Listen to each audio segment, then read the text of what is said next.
Welcome back! My name is BALLERSCUBA. This is Video Games Over Time. We have made it to 1979. Today we're going to talk about the cultural world of 1979. We will start in the field of technology.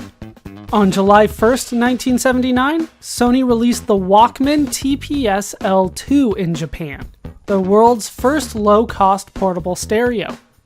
The Walkman played audio cassettes through headphones, allowing their users to play their music in public without disturbing those around them. The Walkman sold for around 33,000 yen, roughly $150 in 1979, over $500 in 2020. Sony had predicted that the Walkman would sell around 5,000 units a month. It sold over 50,000 units in the first 2 months alone. Sony would release the speaker in the United States the following year. In 1979, Personal Software, an American software publisher, released VisiCalc for the Apple II. VisiCalc was the first commercial spreadsheet program. This spreadsheet allowed for rows and columns to be filled with data, including formulae that uses data from other parts of the spreadsheet. This allowed the program to calculate and recalculate data in real time as changes occurred. The software proved so popular that the desire to use it sold Apple II computers all by itself. With VisiCalc on the market, the Apple II's main customers became businesses. Not every computer was powerful enough to run VisiCalc, requiring at least 32K RAM. VisiCalc would be ported to other microcomputers, but that would take over a year, giving the Apple II an advantage in the market. The first experiments on what became known as the Usenet also happened in 1979.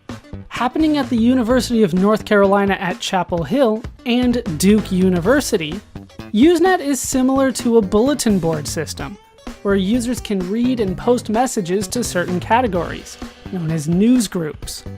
However, unlike a bulletin board system, Usenet does not require a centralized server. Instead, the data is distributed between a conglomeration of servers that store and forward messages to one another. On March 8, 1979, Philips demonstrated the first prototype of a digital audio disc. This press conference, named Philips Introduce Compact Disc, showed an optical disc that could store data as well as a player that could play the audio from the disc. Turning to American politics, 1979 marks the year that the United States and China established full diplomatic relations for the first time in 30 years. On November 4th, 1979, a group of Iranian college students took over the US Embassy in Tehran, taking the Marines and staff stationed there hostage. This became known as the Iran hostage crisis. It would continue past 1979. So let's turn to the cinema. The highest grossing films of 1979 are Kramer vs. Kramer. Kramer vs. Kramer. And you will believe in the Amityville Horror. The Amityville Horror. From the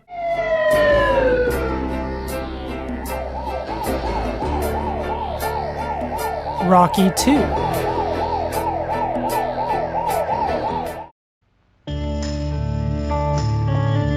Apocalypse Now.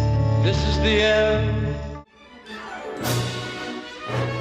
And Star Trek: The Motion Picture. Some other notable films include Alien, Just like the Moonraker, moonraker goes. The Muppet Movie,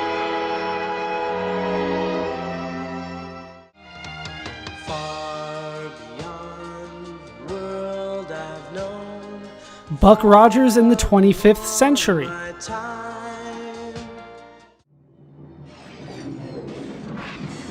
Mad Max, Monty Python's Life of Brian,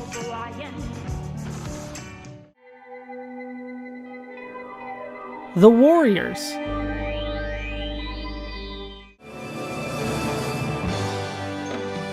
and Galaxy Express 3.9s. In sports, in American football, the Pittsburgh Steelers defeated the Dallas Cowboys 35-31 to win Super Bowl XIII. In baseball, the Pittsburgh Pirates defeated the Baltimore Orioles 4-3 to win the World Series. In boxing, Muhammad Ali announced his retirement from boxing on July 27, 1979. He was still the reigning WBA heavyweight champion at the time. There was also a WBC heavyweight champion in Larry Holmes, who had won the title in 1978 by defeating Ken Norton. This split in heavyweight champions would last for years. In basketball, the Seattle Supersonics defeated the Washington Bullets 4-1 to win the NBA Finals. In hockey, the Montreal Canadiens defeated the New York Rangers 4-1 to win the Stanley Cup. The National Hockey League merged with the World Hockey Association, making the NHL the only major professional hockey league in North America. In golf, Tom Watson was the PGA Tour money leader. In NASCAR, Richard Petty won the NASCAR Grand National Series.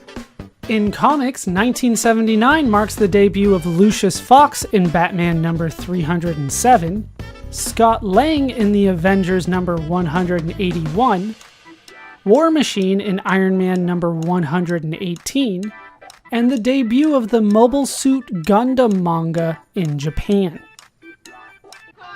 In television, the highest rated shows of the 1978-79 season were Laverne and Shirley, Three's Company,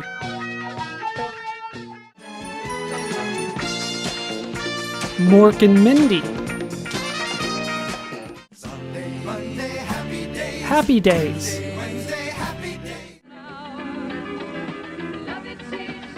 and Angie.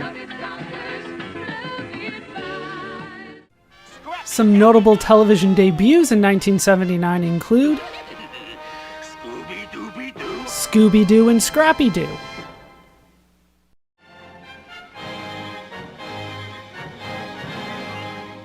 Spider-Woman, Mobile Suit Gundam,